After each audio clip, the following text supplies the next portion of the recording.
ونعوذ بالله من شرور أنفسنا ومن سيئات أعمالنا ونعوذ بالله من شرور أنفسنا ومن سيئات أعمالنا من يهده الله فلا مضل له ومن يضلله فلا هادي له أشهد أن لا إله إلا الله وحده لا شريك له وأشهد أن سيدنا ونبينا وحبيبنا وشفيعنا ومولانا محمدا عبده ورسوله صلى الله عليه وعلى آله وصحبه وسلم.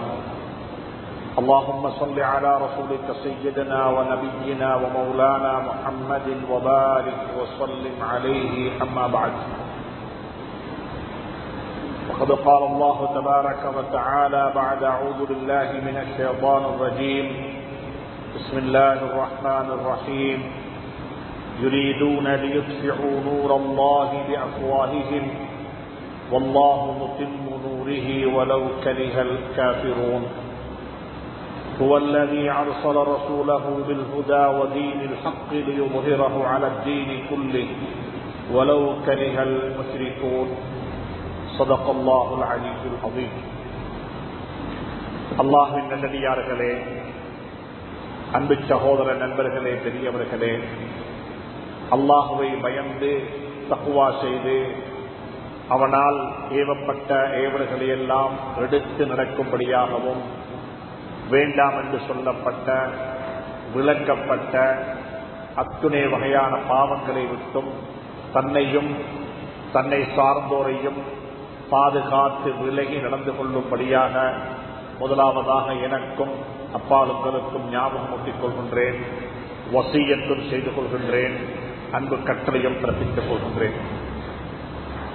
அன்புக்குரிய இஸ்லாமிய சகோதர நண்பர்களே, பெரியவர்களே, ரஜபுடைய மாதம் வந்துவிட்டது. ரஜபுடைய மாதம் வந்துவிட்டால் எங்களுக்கு மத்தியில் ரமலானுடைய ஞாபகமும் எல்லா மக்களுக்கு மத்தியிலேயும் வந்துவிடும். அதை பற்றி பேசவும் ஆரம்பித்து விடுவார்கள். தொழுகைகளுக்கு பிறகு அநேகமான பள்ளிவாசல்களில் யா அல்லாஹ் நடப்பு மாதமாகிய ரஜபுடைய மாதத்திலும் அதை தொடர்ந்து வர இருக்கின்ற ஷாபானிலும் எங்களுக்கு பரக்கத்து செய்வாயாக, ஆரோக்கியமான ஆபியத்தான நிலையில் ரமலானை அடைந்து கொள்வதற்கு துணை புரிவாயாக என்று அல்லாஹ்விடத்தில் நாங்கள் துஆக்களும் செய்து கொள்கின்றோம். இப்படியான ஒரு சந்தர்ப்பத்தில் அன்புக்குரிய நண்பர்களே, சகோதரர்களே, ரமலானை எப்படி வரவேற்க வேண்டும், அதற்கு முன்கூட்டியே எப்படி ஆயத்தம் செய்து கொள்ள வேண்டும் என்று சொல்லக்கூடிய சில விடயங்களை நாங்கள் படித்து வைத்துக் கொள்வது, அறிந்து வைத்துக் கொள்வது மிக பொருத்தமானதாக இருக்கும். அதே சந்தர்ப்பத்தில் ஒரு புதிய ஒரு கலண்டர் வருடத்தையும் நாங்கள் ஆரம்பித்திருக்கின்றோம். ஒரு புதிய கலண்டர் வருடத்தினுடைய முதலாவது வெள்ளிக்கிழமையில் நாங்கள் வீட்டிருக்கின்றோம், உட்கார்ந்திருக்கின்றோம். காலத்தை பொறுத்தவரையில் புதுசி பழசி என்று சொல்லி ஒன்றே இருக்க முடியாது. அது வெறுமனே ஒரு கலண்டர்ல ஏற்பட்ட ஒரு மாற்றம் மட்டும்தான். இந்த கலண்டர்ல ஏற்பட்ட இந்த மாற்றம் இருக்கிறதே எங்களை ஒரு கணம் பரிசீலனை செய்து கொள்வதற்கும், கடந்த காலங்களில் நான் எப்படி இருந்தேன், இதற்கு பிறகு நான் எப்படி இருக்க போகின்றேன், கடந்த காலங்களுடைய கசப்புகளையும், கடந்த காலங்களுடைய கஷ்டங்களையும், கடந்த காலங்களுடைய தவறுகளையும் நினைத்து வருத்தப்பட்டு தௌபா செய்து நல்லவனாக மாறி வரக்கூடிய காலங்களை நல்லதாக மாற்றிக்கொள்வோம் என்று சொல்லக்கூடிய ஒரு திடகாத்திரத்துடன் ஒரு காலத்தை ஆரம்பிப்பதற்கு நல்ல ஒரு சந்தர்ப்பமாக இந்த சந்தர்ப்பம் இருக்கிறது. அந்த அடிப்படையில் தான் நாட்டில கூட ஒரு பசுமையான இலங்கையை கட்டியெழுப்ப வேண்டும், எங்களை சூழ இருக்கக்கூடிய சுற்றுச்சூழல்கள் எல்லாம் அழகானதாக, அமைதியானதாக, ஆரோக்கியமானதாக இருக்க வேண்டும் என்று சொல்லி ஒரு வேலை திட்டத்தையும் இந்த நாட்டினுடைய அரசாங்கம் அறிமுகப்படுத்தி இருக்கிறது. நாட்டை சுத்தம் செய்வோம் என்று சொல்லக்கூடிய தொழிற்பொருளில் எங்களுக்கு தெரியும், நாட்டில் பல வேலை திட்டங்கள் நடைமுறைப்படுத்தப்பட்டிருக்கிறது. சுத்தமாக இருப்பது என்பது நம் அனைவருக்கும் தெரியும், இஸ்லாத்தின் அடிப்படையான ஒரு கொள்கை.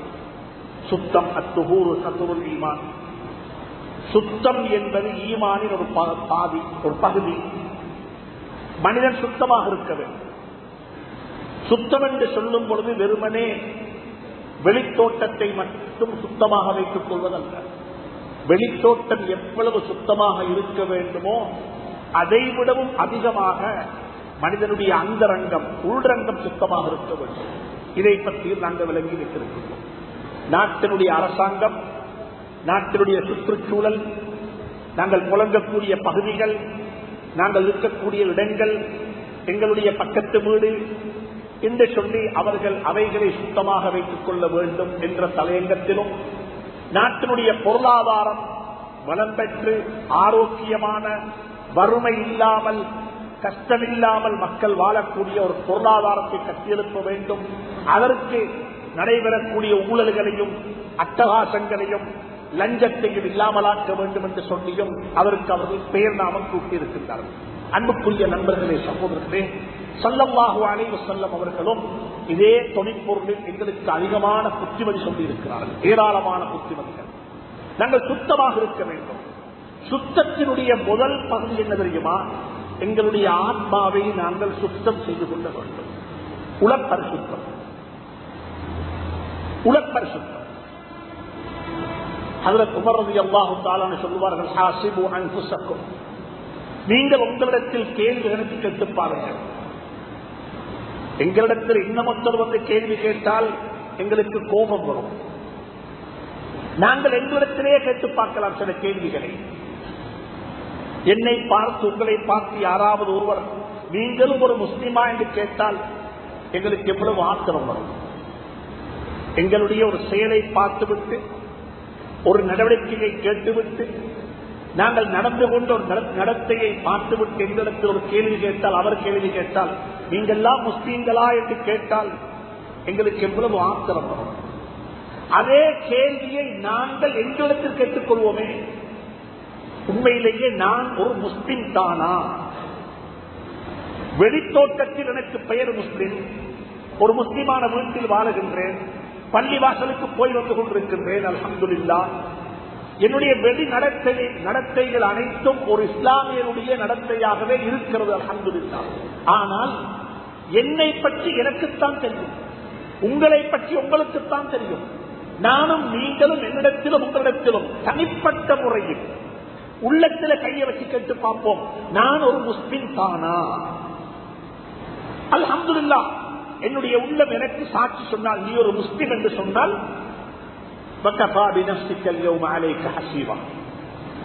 இன்றைக்கு நாள் உங்களுக்கு நீங்களே கேள்வி கேட்டு அதுக்கு நீங்களே பதில் சொல்லி நீங்களே நீதிபதியாக மாறிவிடுங்கள். அல்ஹம்துலில்லாஹ் சொல்லிக் கொள்ளுங்கள். அல்ஹம்துலில்லாஹ் சொல்லிக் கொள்ளுங்கள். ஏன் காரணம் என்றால், நான் பொய் பேச மாட்டேன், ஏன் நான் ஒரு முஸ்லிம். நான் வாக்கு மீற மாட்டேன், ஏன் நான் ஒரு முஸ்லிம். என்னுடைய கண்களால் நான் பாவம் செய்ய மாட்டேன், ஏன் நான் ஒரு முஸ்லிம். என்னுடைய குடும்ப வாழ்க்கையில் நான் யாரையும் பகைத்துக் கொள்ள மாட்டேன், ஏன் நான் ஒரு முஸ்லிம். என்னுடைய நடவடிக்கைகள் அனைத்தும் யாரையுமே பாதிக்க மாட்டாது, ஏன் நான் ஒரு முஸ்லிம். ஒரு முஸ்லிமுக்கு அடையாளம் என்ன? அல் முஸ்லிமு மன் சலிமல் முஸ்லிமூன மின் லிசானிஹி வ யதிஹி. ஏனைய மனிதர்கள், ஏனையவர்களுக்கு அவனுடைய கையாலேயோ அவனுடைய வாயாலேயோ அவனுடைய எந்த ஒரு நடவடிக்கையாலேயும் அவன் தீங்கு விளைவிக்க மாட்டான். தீங்கு விளைவிக்கக்கூடியவன் முஸ்லிமாக இருக்கவும் மாட்டான். அது எனக்குத்தான் தெரியும், உங்களுக்குத்தான் தெரியும். அன்புக்குரிய நண்பர்களே, சகோதரர்களே, நானும் நீங்களும் இந்த தருணத்தில், இந்த சந்தர்ப்பத்தில் ஒரு முஸ்லிம் என்றால் எத்துணை வீதம் என்னிடத்தில் இஸ்லாம் இருக்கிறது. நீங்க உங்களையே முஹாசபா செய்து பார்த்துக் கொள்ளுங்கள். செல்ஃப் கணக்கு, சுயமாக ஒரு கணக்கு செய்வோம். என்ற இஸ்லாம் எத்தனை வீதம், என்ற இஸ்லாம் எத்தனை வீதம். என்னை பார்த்து அனைவரும் சொல்லலாம், இவர் நல்லவர் என்று சொல்லி இவர் நல்லவர் என்று என்னை பார்த்து அனைவருக்கும் சொல்லலாம். சொன்னாங்க ஸல்லல்லாஹு அலைஹி வஸல்லம், அகிலத்தில் வாழக்கூடிய அனைவரும் சேர்ந்து உங்களை பார்த்து நல்லவன் என்று சொன்னாலும் உங்களுடைய வாழ்க்கை துணைவி, உங்களுடைய மனைவி உங்களை பார்த்து எனக்கு கிடைத்த கணவன் நல்லவன் என்று சொல்லாத வரையில் நீங்கள் நல்லவனாக ஆக முடியாது. கைருக்கும் கைருக்கும் உங்கள மிக சிறந்தவன் யார் தெரியுமா? அகிலம் போற்றுகிறது இவர் நல்லவர் என்று சொல்லி, உலகம் சொல்லுகிறது இவர் நல்ல மனிதர் என்று சொல்லி. உலகம் சொன்னதற்கு இயலாது. உலகம் சொன்னதை என்னுடைய மனைவி ஆமோதிக்க வேண்டும், என்னுடைய மனைவி அங்கீகரிக்க வேண்டும், என்னுடைய மனைவியும் சொல்ல வேண்டும், ஆமாம் நிச்சயமாக என்னுடைய கணவன் நல்லவன் என்று சொல்லி. அன்புக்குரிய நண்பர்களே, சகோதரர்களே, நாங்கள் அப்படித்தான் யோசிக்க வேண்டும். நாங்கள் அப்படித்தான் யோசிக்க வேண்டும். என்னை உலகம் பாராட்டுகிறது, உலகத்தில் அனைவரும் தூக்கி என்னை புகழ்கிறார்கள் என்று வைத்துக் கொள்ளுங்கள். என்னுடைய குழந்தைகள் என்ன சொல்லுகிறது? குழந்தைகள் என்ன சொல்லுகிறது? எங்களுக்கு இப்படிப்பட்ட ஒரு தகப்பன் கிடைத்ததற்கு நாங்கள் கொடுத்து வைத்தவர்கள். என்ன புண்ணியம் தான் நாங்கள் செய்தோமோ தெரியாது. அல்லாஹ் இப்படிப்பட்ட ஒரு தகப்பனாரை, இப்படிப்பட்ட ஒரு வாப்பாவை, இப்படிப்பட்ட ஒரு தந்தையை அல்லாஹ் எங்களுக்கு தந்தானே என்று சொல்லி எங்களுடைய குழந்தைகள் எங்களை பார்த்து பெருமைப்பட்டால் நாங்கள் உண்மையிலேயே பெருமைக்குரியவர்கள். எனவே அன்புக்குரிய நண்பர்களே, சகோதரர்களே, இதைத்தான் சொன்னார்கள் உமர் ரலியல்லாஹு தஆலா அன்ஹு, ஹாசிபு அன்ஃபுஸக்கும், நீங்க உங்களிடத்துல கணக்கு கேட்டு பாருங்கள், நான் யாரு, நான் யாரு. நாளைக்கு கேட்கப்படும் மன் ரப்புக வமா தீனுக வமா கிப்லத்துக, இதை பற்றி நாளைக்கு கேட்கப்படும். கப்ல அன் துஹாஸபு, நீங்கள் கேள்வி கணக்கு கேட்பதற்கு முன்னால் நீங்க உங்களிடத்திலேயே கேட்டு பாருங்கள் என்று சொல்லி உமர் ரலியல்லாஹு தஆலா அழகாக சொன்னார்கள். எனவே அன்புக்குரிய நண்பர்களே, சகோதரர்களே, மீண்டும் சொல்லிவிட்டு சொன்னார்கள், மீண்டும் சொல்லிவிட்டு சொன்னார்கள், நாளை கியாமத்துடைய நாளையில அமல்கள் நிறுக்கப்படும். எங்களுக்கு தெரியும் அமல்கள் எண்ணப்பட மாட்டாது, அமல் எண்ணப்பட மாட்டாது, அமல்கள் நிறுக்கப்படும். குர்ஆன் அப்படித்தான் சொல்லுகிறது. فَأَمَّا مَنْ ثَقُلَتْ مَوَازِينُهُ وَأَمَّا مَنْ خَفَّتْ مَوَازِينُهُ الْوَزْنُ يَوْمَئِذٍ الْحَقُّ. குர்ஆன் மிக தெளிவாக சொல்லுகிறது, நாளை கியாமத்துடைய நாளையில அமல்கள் எண்ணப்பட மாட்டாது.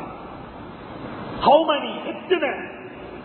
எத்தனை ரக்காத்து, எத்தனை நோன்பு, எத்தனை சதகா, அல்லாஹ் எண்ண மாட்டான். அல்லாஹ் சுப்ஹானஹு வ தஆலா நிறுத்து பார்ப்பான், நிறுத்தப்படும். அன்புக்குரிய நண்பர்களே, சகோதரர்களே, இஸ்லாத்தில் 80 வருஷம் வாழ்ந்த ஒருவனுடைய வாழ்க்கையும் இஸ்லாத்தில் 8 நாள் வாழ்ந்த ஒருவருடைய வாழ்க்கையை நிறுத்து பார்த்தால் சில சந்தர்ப்பங்களில் 8 நாள் வாழ்ந்துவிட்டு மௌத்தானவருடைய வாழ்க்கை பாரமானதாக இருக்கலாம். அமல்கள் அதிகமாக செய்துவிட்டோம் என்று பெருமைப்பட்டுக் கொள்வதை விடவும் அந்த அமல்கள் எவ்வளவு பாரமானது, எவ்வளவு கனமானது, எவ்வளவு இஹ்லாஸ் நிறைந்தது, எவ்வளவு நபி ஸல்லல்லாஹு அலைஹி வஸல்லம் சுன்னாவுடைய வழிமுறைகள் நிறைந்தது என்பதை ஒரு கணம் யோசித்து பார்க்க வேண்டும்.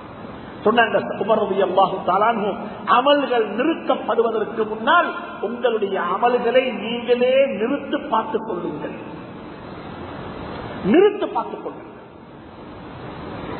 என்ற அமலை நாங்கள் நிறுத்து பார்க்க வேண்டும், என்ற ஜகாத்தை நிறுத்த வேண்டும், என்ற தொழுகையை நிறுத்து பார்க்க வேண்டும், என்ற ஹஜ்ஜை நிறுத்து பார்க்க வேண்டும். சுப்ஹானல்லாஹ்.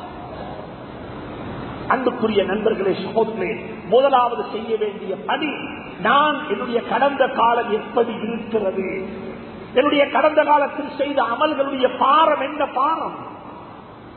ஜகாத்து கொடுத்திருப்பேன், வட்டி வாங்கி வட்டியில டீல் பண்ணி கொண்டிருக்கிறேன், வட்டியில பிறந்து கொண்டிருக்கிறேன், வட்டியில தான் இருக்கிறேன், ஆனால் ஜகாத்தையும் கொடுக்கிறேன்.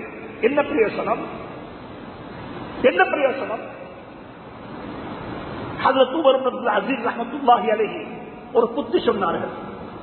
சுலைமான் இப்னு அப்துல் மலிக் என்று சொல்லக்கூடிய ஒரு ஹலீஃபா, ஒரு ஹலீஃபா ஒரு இடத்துக்கு போயிருந்தார். மதீனா முனவ்வரா அடைமழை பெய்ய ஆரம்பித்து விட்டது. இடிமுழக்கமாக இருக்கிறது, மின்னி வெட்டுகிறது. பயங்கரமான ஒரு காட்சி, பயங்கரமான ஒரு சந்தர்ப்பம். அந்த நேரத்தில் ஹலீமா அவர்கள் பயந்து விட்டார்கள். அந்த காலகட்டத்தில் மதீனாவுடைய கவர்னராக இருந்தவர் தான் உமர் இப்னு அப்துல் அஸீஸ் ரஹ்மத்துல்லாஹி அலைஹி அவர்கள். ஹலீமா என்ன தெரியுமா சொன்னாரு? இடி முழங்குது, மின்னி வெட்டுகிறது, இருட்டாக இருக்கிறது, மழை பெய்து கொண்டிருக்கிறது, ஒரு பயங்கரமான காட்சி. அந்த காட்சியில் அவர் சொன்னாரு, ஹலீமாவிடத்தில் கவர்னரிடத்தில் சொன்னாரு, நாங்க 1,00,000 தீனார் தங்க காசுகளை தர்மமாக கொடுத்து விடுவோம் என்றார். 1,00,000 தங்க காசு தான தர்மமாக கொடுத்துடுவோம் என்று சொல்லி சுலைமான் அப்துல் மலிக் நேர்ச்சை செய்தார், நியத்து வைத்தார்.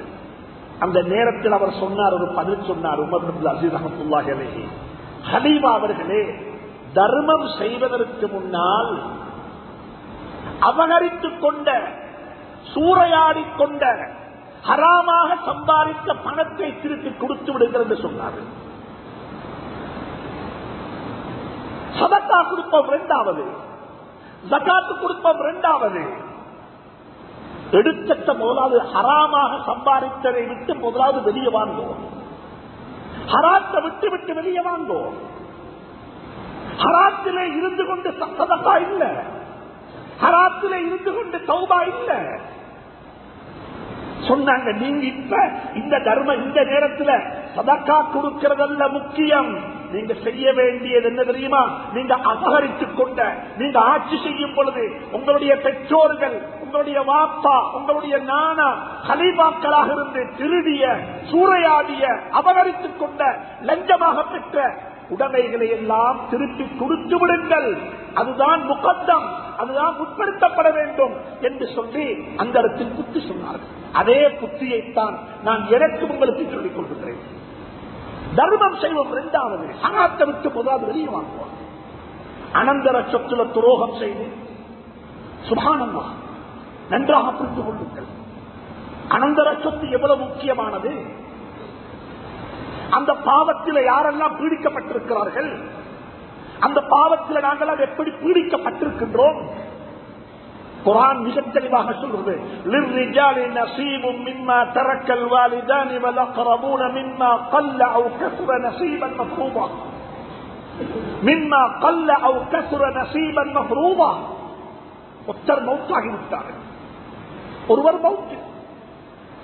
அல்லாஹ் சொல்லுகிறான், அவர் மௌத்தான், அவர் விட்டு விட்டு போனது பெரிய பெரிய சொத்துக்களாகவும் இருக்கலாம், இல்ல ஒன்றுமே இல்ல, சின்ன ஒரு சொத்து. ஒரு பெனடால் கார்டு வாங்கிக் கொண்டு வீட்டுக்கு வந்தாரு, 2 குடிச்சிட்டாரு, 8 பெனடால் மிச்சமாக இருக்கிறது என்றால் அந்த 8 அனந்தர சொத்து. இதுதான் மிம்மா கல்ல. அவர் விட்டு விட்டு போன சொத்து எவ்வளவு என்பது பெருசல்ல, சிறுசாக இருக்கலாம். ஒரு பெனடால் கார்டு வாங்கிக் கொண்டு வந்தாரு, 2 குடிச்சிட்டார், 8 லட்சம். இந்த 8 அனந்தர சொத்து. இன்னமொத்தருக்கு இதை பாதிக்கேலாது. இதுக்கு மார்க்கம், இஸ்லாம், குர்ஆன் மிக அழகாக விளக்கம் சொல்லி இருக்கிறது, எப்படி பிரிக்கப்பட வேண்டும். ஹராம் ஹலால் என்பது நீங்க நினைச்சுக் கொள்ள வானம். ஜகாத்து கொடுத்துட்டா ஹலால் ஆகிவிடும், சதக்கா கொடுத்துட்டா எல்லாம் சுத்தெல்லாம் சுத்தமாகிவிடும். அப்படி யாரும் நினைக்க வேண்டாம். அனந்தர சொத்து மிக இறக்கமாக சொல்லுகின்றேன். இஸ்லாத்தில ஒரு முஸ்லிமான மனிதன் நரகத்தில் நிலையாக நிரந்தரமாக நிற்க மாட்டான். நரகத்துக்கு போக வேண்டி வந்தாலும் நரகத்துக்கு போய் அவர்கள் கொஞ்ச காலம் நரகத்தில் இருந்து தந்த பாவங்களுக்காக வேண்டி தண்டனைகளை அனுபவித்துக் கொண்டதற்கு பிறகு அல்லாஹ் சுப்ஹானஹு வ தஆலா அவர்களை அங்கிருந்து சுவர்க்கத்தின் பக்கமாக திருப்பி அனுப்பிவிடுவான். ஆனாலும் குர்ஆன் சொல்லுகிறது, 3 பாவங்களை செய்யக்கூடியவர்கள் அல்லாஹ் என்னையும் உங்களையும் பாதுகாப்பானாக. 3 பாவங்களால் பீடிக்கப்பட்டவர்கள், 3 பாவங்களை கொண்டு சோதிக்கப்பட்டவர்கள் நரகத்தில் நிரந்தரமாக இருப்பார்கள். அதுல ஒன்றுதான் இணை வைப்பவன், சிறுக்கு செய்பவன், அல்லாஹ்வுக்கு இணை வைப்பவன். அல்லாஹ் அந்த பாவத்தை விட்டு நம்மை பாதுகாப்பானார். அல்லாஹ்விடத்தில் துஆ கேட்டுக் கொண்டே இருப்போம். யா அல்லாஹ், இணை வைப்பதை விட்டும், சிலை வணக்கத்தை விட்டும், உன்னை அல்லாத ஒன்றுக்கு முன்னால் சிரம் சாய்ப்பதை விட்டும் உன்னை அல்லாத ஒருவரிடத்தில் கையேந்துவதை விட்டும் எங்களை பாதுகாத்து விடுவாயாக. இப்ராஹிம் அலைஹிஸ்ஸலாத்து வஸ்ஸலாம் வாக்களித்தார்கள். தந்த மகனையும் தந்த குடும்பத்தையும் கொண்டு போய் மக்கா முக்கர்ரமாவில் விட்டு வரும் பொழுது கேட்ட துவா என்ன? ரப்பி ஜுனுபினி வ பனிய அன் நஅபுதல் அஸ்னாம். சிலை வணக்கத்தை விட்டும் என்னையும் என்னுடைய சந்ததியையும் பாதுகாத்து விடுவாயாக. இரண்டாவது, ஒரு முஸ்லிமை கொலை செய்தவன், ஒரு முஸ்லிமை கொலை செய்தவன் நேரடியாக கொலை செய்திருக்கலாம், இன்டைரக்டாக கொலை செய்திருக்கலாம். ஒரு கொலைக்கு காரணமாக இருந்தவன் அவனும் நரகத்தில் நிரந்தரமாக இருப்பான் என்று குர்ஆன் சொல்லுகிறது. மூணாவது ஒரு பாவம் தான் அனந்தர சொத்தில் துரோகம் செய்யக்கூடியவர். சூரத்து நிசாவுடைய 16வது ஆயத்தை பிறத்தி பதிகின்றது. அனந்தர சொத்துல துரோகம் செய்யக்கூடியவர்களையும் அல்லாஹ் நரகத்தில் நிரந்தரமாக ஆக்கிவிடுவார். எனவே அன்புக்குரிய நண்பர்களே, சகோதரர்களே, வாழ்க்கையில் ஒரு புதிய வருடத்தை ஆரம்பித்திருக்கிறோம் என்றிருந்தால் நாங்கள் எங்களுடைய வாழ்க்கையை கொஞ்சம் ஒரு கடன் திரட்டி பார்க்க வேண்டும். எங்களுடைய அமல்களை நிறுத்தி பார்க்க வேண்டும். உண்மையிலேயே எங்களுடைய அமல்கள் எல்லாம் தராசிக்கு பாரமாக இருக்குமா என்று சொல்லி, தராசிக்கு பாரமாக இருக்குமா என்று சொல்லி அல்லாஹ் சுப்ஹானஹு வ தஆலா அந்த கூட்டத்தில் என்னையும் உங்களையும் ஆக்கி வைப்பானார், அமல்களை பாரமாக்கி வைப்பானார். எனவே அன்புக்குரிய நண்பர்களே, சகோதரர்களே, ஒவ்வொருவரும் யோசிக்க வேண்டும். முதலாவது சுத்தம் செய்ய வேண்டிய இடம் எங்களுடைய ஆத்மாவை சுத்தம் செய்ய வேண்டும், உள்ளத்தை சுத்தப்படுத்த வேண்டும், உளப்பரிசுத்தத்தை நாட வேண்டும். இதை பற்றி குர்ஆன் ஏராளமாக கதைத்திருக்கிறது. இரண்டாவது மிக முக்கியமான விஷயம் தான் எங்களுடைய வெளித்தோட்டத்தையும் நாங்கள் சுத்தமாக வைத்துக் கொள்ள வேண்டும். வெளித்தோட்டம் அழகாக இருக்க வேண்டும். ஒரு முஸ்லிமை பொறுத்தவரையில் உடை சுத்தமாக இருக்க வேண்டும், இடம் சுத்தமாக இருக்க வேண்டும், வெளிவாசலுக்கு போய் எப்படி சுத்தம் செய்ய வேண்டும், தண்ணி இல்லாவிட்டால் என்ன செய்ய வேண்டும். சுப்ஹானல்லாஹ், சுத்தத்தை பற்றி இஸ்லாம் மிகவும் ஆழமாக பேசியிருக்கிறது, மிக தெளிவாக பேசியிருக்கிறது. சுத்தம் செய்து கொள்ளுங்கள். சிறுநீர் கழித்துவிட்டு சுத்தம் செய்யாதவன் எப்படிப்பட்டவன், அதை பற்றி உங்களுக்கு தெரியும். எனவே உள்ரங்கமும் சுத்தமாக இருக்க வேண்டும், வெளித்தோட்டமும் சுத்தமாக இருக்க வேண்டும். அதே போலதான் ஒரு சட்டம் இருக்கிறது. எங்களை நாங்கள் வாழக்கூடிய சுற்றுச்சூழலையும் சுத்தமாக வைத்துக் கொள்ள வேண்டும். நாங்கள் வாழக்கூடிய சூழலும் சுத்தமாக இருக்க வேண்டும். நாங்கள் மரம் வெட்டக்கூடிய சமூகம் அல்ல, மரம் நாட்டக்கூடிய சமூகம். மரத்தை நட்ட வேண்டும், அப்படித்தான் மார்க்கம் சொல்லி இருக்கிறோம். இந்த பிளானட், இந்த பூமிக்கு மேல பசுமையை இல்லாமல் ஆக்கிக் கொள்ள வேண்டாம். பாதையில ஊத்தைகளை தூக்கி போட வேண்டாம். ஊத்தைகள் இருந்தால் எடுத்து சேப்பில போட்டு போகும், அதை சுத்தம் செய்து விடுங்கள். இமாத்தத்துல் ஆதா அனித் தரீக் ஹதீஸ்களை படித்திருக்கின்றோம். ஈமானுக்கு 70க்கும் மேற்பட்ட ஷுஅபாக்கள், கிளைகள் இருக்கிறது. ஈமானுக்கு 70க்கும் மேற்பட்ட கிளைகள் இருக்கிறது.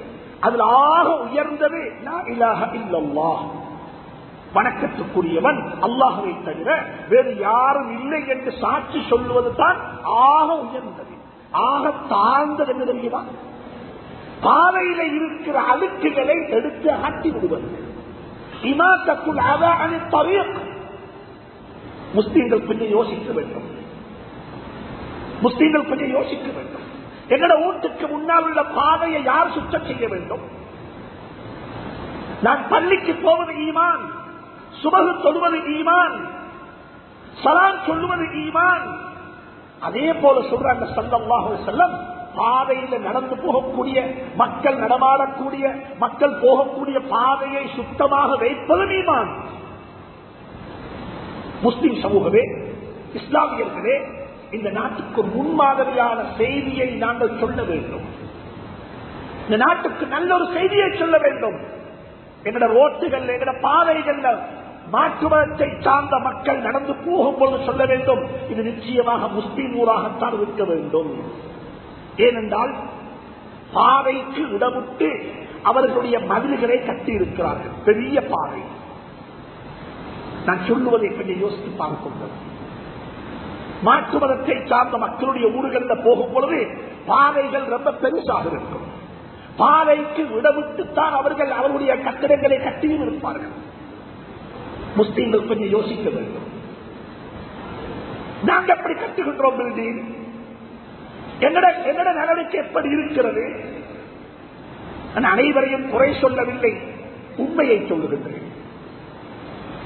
பாதையில இருக்கிற வாழைப்பழத்தோல் ஒரு தொகைத்தால தூக்கி அகற்றி விடுவது ஈமான் என்று சொன்னால், பாதைக்கு இடம் விட்டு கட்டிடம் கட்டுவது, பாதையை சுத்தமாக வைத்துக் கொள்வது சுபஹானல்லாஹ். அன்புக்குரிய இஸ்லாமிய சகோதரர்களே, இந்த நாட்டுக்கு நல்ல ஒரு செய்தி சொல்ல வேண்டும். இஸ்லாமியர்கள் நாங்கள் சுத்தமானவர்கள், ஒவ்வொரு மட்டும் செய்யக்கூடியவர்கள் அல்ல, ஜனாபத்துடைய குளிப்பு மட்டுமல்ல. நாங்கள் எங்களை சுத்தம் செய்வது போல எங்களை சூழ இருக்கக்கூடிய பிரதேசங்களையும் பகுதிகளையும் இடங்களையும் நாங்கள் சுத்தமாக வைத்துக் கொள்வோம் என்ற செய்தியை நாங்கள் சமூகத்துக்கு சொல்ல வேண்டும். நாங்கள் சமூகத்துக்கு சொல்ல வேண்டும். அது எங்களுடைய மிகப்பெரிய கடமை. பாதைகள்ல வீடு கட்டும் பொழுது கூட பாதைக்கு விட வேண்டியதையும் விட்டுவிட்டு அதற்கு மேலேயும் விட்டு நாங்கள் வீடு கட்டுவோமே, கடை கட்டுவோமே, கட்டிடம் கட்டுவோமே. அப்பதான் ஒரு செய்தியை சொல்ல முடியும். அன்புக்குரிய நண்பர்களே, சகோதரே, இந்த நாட்டுக்கு செய்தி சொல்லுவதற்கு இஸ்லாமியர்களுக்கு நல்ல நல்ல செய்தி இருக்கிறது. ஒரு ஹதீஸ் சொல்றது சொன்னாங்க ஸல்லல்லாஹு அலைஹி வஸல்லம், மத்தல்லுல் கனியு துதுபுன், மத்தல்லுல் கனியு துதுபுன். அர்த்தம் என்னென்றால், கடன் கொடுக்க வேண்டிய நேரம் வந்துவிட்டது, கடனை திருப்பி கொடுக்கிறதுக்கு கையில வசதியும் இருக்கிறது, வசதியில் இருந்தும் அந்த கடனை கொடுக்காம இருப்பது பெரிய அநியாயம் தான். பெரிய அநியாயம் எல்லாருக்கும் தெரியும். இன்னைக்கு 3ஆம் தேதி நான் ஒரு ஆள்கிட்ட ஒரு மாதத்துக்கு முன்னால 3ஆம் தேதிக்கு இந்த பணத்தை திருப்பி தருவேன் என்று பணம் எடுத்துட்டு அதை 3ஆம் தேதி திருப்பி கொடுக்கிறதுக்கு வசதியும் இருந்து அதை கொடுக்க இல்லைன்னா சொன்னாங்க ஸல்லல்லாஹு அலைஹி வஸல்லம், உலகத்தில் செய்யப்படக்கூடிய அநியாயங்கள்ல இதுக்கும் ஒரு அநியாயம் தான். அப்ப நாங்க எப்பயுமே யோசிக்கிறது, கடன் என்றால் மற்றவன்கிட்ட வாங்கினது, பேங்க்ல லோனா எடுத்தது, இதைத்தான் கடனாக பார்க்கிறோம். எலக்ட்ரிசிட்டி பில் இருக்குது, இது கடன் இல்லையா? தண்ணி பில் கடன் இல்லையா? நாங்க பாதிக்கிற கல்வான் பில் கடன் இல்லையா? முனிசிபலுக்கு கட்ட வேண்டிய அசஸ்மெண்ட் டாக்ஸ் இருக்குது, இது கடன் இல்லையா? எத்தனை பேருடைய பில் அரியர்ஸ், எத்தனை பேருடைய பில் அப்படியே பெண்டிங் இருக்குது. ஞாபகத்தில் வச்சுக்கோங்க, ஜனாதாக்களை கொண்டு வந்து பள்ளியில வைக்கப்படும் பொழுது கூட எலக்ட்ரிசிட்டி போர்டுக்கும் கடனாளியாக போக வேண்டாம். அவருக்கு யாரும் ஓட்ட போர்டுக்கும் யாரும் கடனாக போக வேண்டாம். மிக இறக்கமாக சொல்லுகின்றேன், சின்ன வேலை செய்யலாம். ஒரு மாதத்தினுடைய கட்ட வேண்டிய பணத்தை முதல் கூட்டியே கட்டிவிட்டால் முஸ்லீம்களுடைய எலக்ட்ரிசிட்டி பில், வாட்டர் பில் எப்படி தெரியுமா வரும்? சிஆர் கூட்டு வரும், கிரெடிட் வரும். நாங்க மவுத்தாக கண்டச்சு நான் எலக்ட்ரிசிட்டி போர்டுக்கு கடன் இல்ல, எலக்ட்ரிசிட்டி போர்டு எனக்கு கடன். அன்புக்குரிய நண்பர்களே, சகோதரே, இந்த நாட்டுக்கு நல்ல செய்தி சொல்லலாம் எங்களுக்கு, இந்த நாட்டுக்கு நல்ல செய்தி சொல்லலாம் எங்களுக்கு. மிக இறக்கமாக சொல்லுகின்றேன், அப்படிப்பட்ட ஒரு வித்தியாசமான ஒரு வருடமாக, ஒரு கலண்டர் வருஷமாக இந்த 2025 பார்த்து எங்களை நாங்கள் திருத்திக் கொள்வதற்கு, என்னை நான் சுத்தம் செய்து கொள்ள வேண்டும், என்னை சூழலில் இடங்களை சுத்தம் செய்து கொள்ள வேண்டும். அதிலும் குறிப்பாக என்னுடைய நடவடிக்கைகள், என்னுடைய செயல்பாடுகள் இந்த நாட்டில் வாழக்கூடிய பெரும்பான்மை சமூகத்துக்கு நல்ல ஒரு செய்தி சொல்ல வேண்டும், நல்ல ஒரு செய்தி சொல்ல வேண்டும்.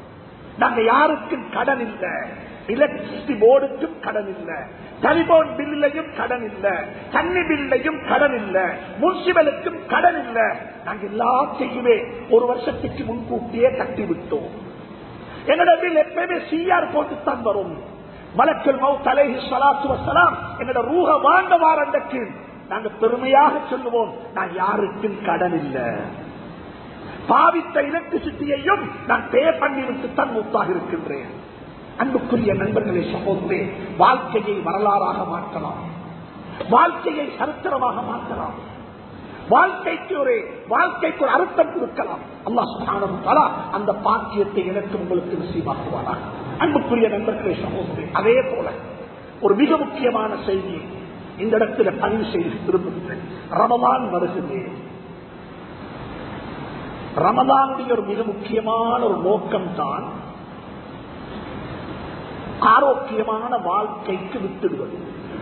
ஹதீஸ் லைஃபாக இருந்தாலும் அந்த ஹதீஸுடைய கருத்தை எல்லா உலமாக்களும் ஏற்றுக் கொண்டிருக்கிறாங்க. அதாவது சூமு தசிஹு, நோம்பு பிடிங்கோ ஆரோக்கியமான வாழ்வு கிடைக்கும். இது ஒரு ஹதீஸ். இந்த ஹதீஸ் ஒரு பக்கமாக வைத்துவிட்டு எங்களோட வாழ்க்கையை கொஞ்சம் பார்ப்போமே. நாங்க பிடிக்கிற நோம்பால ஆரோக்கியமான வாழ்வு கிடைக்குமா? நாங்க சாப்பிடுற சாப்பாடு ஆரோக்கியமான சாப்பாடா? நோம்பு துறக்கும் பொழுதும் நோம்பு பிடிக்கும் பொழுதும் தராவீஹுக்கு பிறகும் பள்ளிவாசல்ல கொடுக்கப்படக்கூடிய சமுசாவாக இருக்கலாம், அது எதுவாக இருந்தாலும் இவைகளை எல்லாம் எடுத்து பார்த்தா நாங்க சாப்பிடக்கூடிய சாப்பாடு ஆரோக்கியமான சாப்பாடா, ஹெல்தி சாப்பாடா, ஹைஜீனிக் இருக்குதா, இது எவ்வளவு சுத்தமானது? சுப்ஹானல்லாஹ். அன்புக்குரிய நண்பர்களே, சகோதரர்களே, இதை பற்றியும் கொஞ்சம் யோசிக்க. பள்ளி நிர்வாகத்துக்கு சொல்லுகின்றேன், நோம்புல கஞ்சி கொடுக்க வேண்டும், மக்களுக்கு ஆரோக்கியமான கஞ்சிகளை கொடுப்போம். பாதை ஓரங்கள்ல சமுசா பட்டிஸ் விற்கிறீங்களா, அதையும் ஆரோக்கியமானதாக விற்க பாருங்க, ஹெல்தியாக விற்க பாருங்க. அதை வாங்க போறீங்களா, வீடுகள்ல சமைத்துக் கொள்ளுவோம். பாதை ஓரங்கள்ல விற்கக்கூடியதை சாப்பிட்டு நோம்பு துறக்கமான அது ஹெல்தி இல்ல. அதுல டீசல் புகையும் இருக்குது, அதுல தூசியும் இருக்குது, அது எந்த எண்ணெயில பொறிக்கப்பட்டதுன்னு தெரியாது. இது ஒரே ஒரு குர்ஆன் ஆயத்தை மட்டும் சொல்லி இதை விளங்கப்படுத்த விரும்புகிறேன். எங்களுக்கு தெரியும், ஒவ்வொரு வெள்ளிக்கிழமை நாங்க ஓதுற சூரா இருக்கு, சூரத்துல் கஹஃப். நாங்க பிடிக்கிற நோம்பு 12 அவர், 13 அவர், 14 அவர் தான். அஸ்ஹாபுல் கஹஃப் குகை வாசிகள், அவர்கள் ஒரு குகைக்குள்ள போனாங்க, 300 வருஷம் தூங்கினாங்க. அப்படித்தான் குர்ஆன் சொல்லுது. அவர்களை அல்லாஹ் அந்த குகைகளுக்கு 300 வருஷம் தூங்க வைச்சான். அல்லாஹ் எப்படி தெரியுமா சொல்லுகிறான்? சூரிய கணக்கு பிரகாரம் 300 வருஷம், சந்திர கணக்கு பிரகாரம் 309 வருஷம். குகைக்குள்ள தூங்கினாங்க. தூங்கி எழுப்பினா அவங்களுக்கு தெரியாது 300 வருஷம் தூங்கி இருக்கிறோம் என்பது அவங்களுக்கு தெரியாது. அவங்க நினைச்சாங்க காலையில தூங்கி மாலையில எழுப்பி இருக்கிறோம் நினைச்சாங்க. முடியெல்லாம் வளர்ந்து வரலாறு, குர்ஆனுடைய வரலாறு. கொஞ்சம் யோசிங்க பார்ப்போம். 300 வருஷத்துக்கு பிறகு எழுப்பின ஆட்களுக்கு எப்படி பசிக்கும்? எப்படிப்பட்ட பசி? உலமாக்களுக்கு சொல்லுகின்றேன், குர்ஆனை சமூகமயப்படுத்துங்கோ, குர்ஆனை மக்களுக்கு விளங்கப்படுத்துங்கோ, குர்ஆனை மக்களுக்கு மத்தியில் பரவலாக பேசுங்கோ. என்ன தெரியுமா சொன்னாங்க? அந்த இடத்தில் இருந்து ஒருத்தர் பெரியவர் அமீர் சாப்,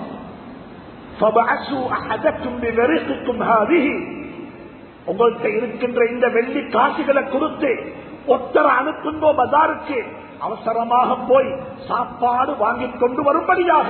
பசிக்குது, பசிக்குது, நோம்பு துறக்கோணம், பசிக்குது. அவர் என்ன தெரியுமா சொன்னாரு? குர்ஆனுடைய வார்த்தை இது குர்ஆனுடைய வார்த்தை.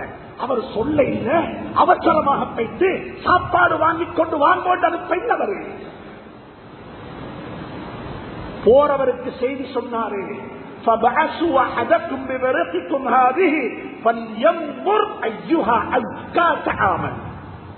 சாப்பாட்டுல ஹைஜீனிக், சாப்பாட்டுல கிளீன், சாப்பாட்டுல புதுசி, பிரிட்ஜ்ல வச்சதல்ல, டீப் ஃப்ரீசர்ல வச்சதல்ல. குர்ஆன் பேசுது. அவர் சொல்றாரு, 300 வருஷம் தூங்கிட்டோம், வயிறு பசியாக இருக்குது, ஆனா பசிக்கு சாப்பிடணும். பசிக்கு சாப்பிடுறது ஹலாலாகத்தான் இருக்கும், அதுல சந்தேகமே கிடையாது. ஆனா ஹலால் மட்டுமல்ல, ஹலால் மட்டுமல்ல, அது ஆரோக்கியமானதாக இருக்க வேண்டும், ஹைஜீனிக்காக இருக்க வேண்டும். ஏதாவது ஒரு கடைக்கு ஹலால் சர்டிபிகேட் கொடுத்திருக்கலாம், ஹலால் என்ற சர்டிபிகேட் கொடுத்திருக்கலாம். ஹலால் என்ற சர்டிபிகேட் கொடுக்கப்பட்ட எல்லா கடைகளும் ஆரோக்கியமானதல்ல, ஆரோக்கியத்துக்கு சர்டிபிகேட் கொடுக்கப்படவில்லை. ஹலாலுக்கு கொடுத்திருக்கிறாங்க சர்டிபிகேட். எல்லா ஹலாலும் ஆரோக்கியமானதல்ல. அதனால்தான் குர்ஆன்ல வந்திருக்குது ஹலாலன் தய்யிபா, ஹலாலன் தய்யிபா. ஹலால் என்பது வேற, தய்யிபா என்பது வேற. நாங்கள் சாப்பிடும் பொழுது ரெண்டையும் கவனிக்க வேண்டும். ஹலாலாக இருக்கவும் வேண்டும், அதே நேரத்தில் ஆரோக்கியமானதாக இருக்கவும் வேண்டும். வலிமாவுக்கு போனோம், ராவேல சாப்பாட்டு கூப்பிட்டு இருக்கிறாங்க வலிமாவுக்கு. வலிமாவுக்கு போன சாப்பிடுறது சுன்னத்து, ஆனா ஆரோக்கியமான சாப்பாட்டை சாப்பிடுறது பர்வு. வலிமாவுக்கு போறது சுன்னத்து, அது சில உலமாக்கள் வாஜிபு. போங்கோ, நான் வந்துட்டேன், உங்களுக்கு துவா செய்றேன், பாரக்கல்லாஹு லக்க வ பாரக அலைக்க துவா செய்யுங்க, பிரச்சனை இல்லை. ஆனா அந்த சாப்பாடு உங்களுடைய ஆரோக்கியத்துக்கு, உங்களுடைய டயபெட்டிக்ஸுக்கும், உங்களுடைய உடம்புக்கும் ஆரோக்கியமான சாப்பாடாக இல்லையா, அந்த சாப்பாடை சாப்பிட வானம். குறைஞ்சபட்சம் இந்த சூரத்துல் கஹ்ஃபுடைய இந்த ஆயத்தை ஞாபகத்துக்கு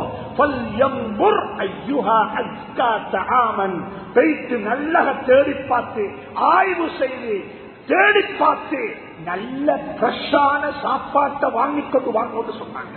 நான் மிக அன்பாக சொல்லுகின்றேன், எங்கள சமூகத்தில் நோய் வாய்ப்பட்டவர்கள் கூடிக்கொண்டே போறாங்க. நோய் வாய்ப்பட்டவர்கள் கூடிக்கொண்டே போறாங்க. எங்களுக்கு ஆரோக்கியமான உணவு பழக்கம் இல்லை, ஆரோக்கியமான உடல் பயிற்சிகள் எங்களுக்கு இல்லை. அதனால நாங்க எங்களோட ஊர்களில் பார்மசிகளையும் கூட்டிக்கொண்டே போறோம்.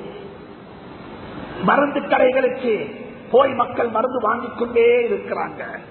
பெருமையாக சொல்றாங்க, வாழுங்காலம் எல்லாம் இந்த மருந்தை பாதிக்க வேண்டும், வாழுங்காலம் எல்லாம் இந்த மருந்தை குடிக்க வேண்டும். பள்ளி வாசல் கூட பார்க்கலாம். அநேகமான பள்ளி வாசல் எப்படி தெரியுமா, ஓபிடி மாதிரி ஆகிவிட்டது. கதிரை போட்டு மக்கள் உட்கார்ந்து இமாம் ஜமாத்தை பார்த்துக் கொண்டிருக்கிறாங்க. கீழே உட்கார முடியாத ஒரு சமூகமாக மாறிவிட்டோம்.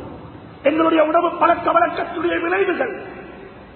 மிக இறக்கமாக சொல்லுகின்றேன், ரமலானை திட்டமிட்டுக் கொள்ளுங்கள், ரமலானை திட்டமிட்டுக் கொள்ளுங்கள். ஒரு அழகான உணவு பழக்கத்துக்குரிய ரமலானாக மாற்றிக் கொள்ளுங்கள். இன்னமுண்டையும் பதிவு செய்ய விரும்புகிறேன். ரமலான் வருகிறது. இமாம் சுஃபியான் ஸௌரி ரஹ்மத்துல்லாஹி சொல்றாங்க, உலகத்தில் விடுபட்ட ஒரு சுன்னத்தாக மாறி இருக்கிறது தெரியுமா, ரமலானுடைய கடைசி 10 நாளுடைய இஅ்திகாஃபுடைய அமல். இஅ்திகாஃப் என்பது இஅ்திகாஃப் தான், அதுல வேறொரு அமல் இல்லை. 10 நாள் 20வது நோன்பு துறக்கிறது பள்ளியில பொறை தென்பட்டு விட்டது என்பதை சொன்னதற்கு பிறகு பள்ளியை விட்டு வெளியே போறது. இது ஒரு கடைசி 10 நாள் ஸல்லல்லாஹு அலைஹி வஸல்லம் வாழ்க்கையில விடுபடாம செய்த இபாதத், விடுபடாம செய்த மனக்கவிதை. அன்பானவர்களே, வாழ்க்கையில ஒரு முறையாவது இந்த இபாதத்தை செய்வதற்கு முன்வாங்க. இது பள்ளியில அல்லாஹ்வுக்காக வேண்டி தன்னை கட்டுப்படுத்தி தன்னுடைய தொடர்பாடல் எல்லாம் துண்டித்து விட்டு அல்லாஹ்வுடைய பள்ளியில அல்லாஹ்விடத்தில் வந்து ஆஜராகிவிட்டேன் என்ன பொருந்திக்கோ என்ற உணர்வுல ஒரு மனிதன் அல்லாஹ்வுடன் பேசக்கூடிய முனாஜாத்துக்கு பேர் தான் இஅ்திகாஃப் என்பது. இந்த இஅ்திகாஃபையும் நியத் வைக்கும் வாலிபர்களே, வயோதிபர்களே, அனைவருக்கும் சொல்லுகின்றேன், நியத் வைக்கும் வாழ்க்கையில இந்த சுன்னத்தை இன்ஷா அல்லாஹ் மௌத் வரைக்கும் விடமாட்டேன். கடைசி ரமலானுடைய கடைசி 10 நாட்கள் பள்ளியில இஅ்திகாஃப்ல கழிக்கணும். இது 2 மாதத்துக்கு முன்னாலேயே முன்கூட்டியே அறிவித்து விட்டோம், சொல்லிவிட்டோம். இதுக்கு ஏற்பாடு செய்து கொள்ளுங்கோ, லீவுகளை எடுத்துக் கொள்ளுங்கோ, லீவுகளை அட்ஜஸ்ட் பண்ணிக் கொள்ளுங்கோ. அல்லாஹ் சுப்ஹானஹு வ தஆலா அந்த அமலையும் செய்ய எனக்கு உங்களுக்கு துணை புரிவானாக. யா அல்லாஹ், எங்களை பொறுத்தருள்வாயாக, எங்களை மன்னித்தருள்வாயாக, எங்களுடைய ரமலானை அழகாக்கி வைப்பாயாக. எல்லா வாழ்க்கையில் எத்தனையோ ரமலானை சந்தித்து விட்டோம். யா அல்லாஹ், இந்த ரமலான் சந்திக்க இருக்கின்ற ரமலான் வித்தியாசமான ரமலானாக இருக்க வேண்டும். யா அல்லாஹ், ஹலாலான உஜீவனத்தை ரமலான் தந்து விடுவாங்க. யா அல்லாஹ்,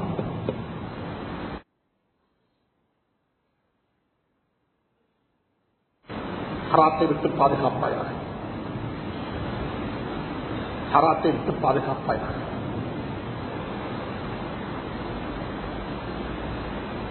وآخر دعوانا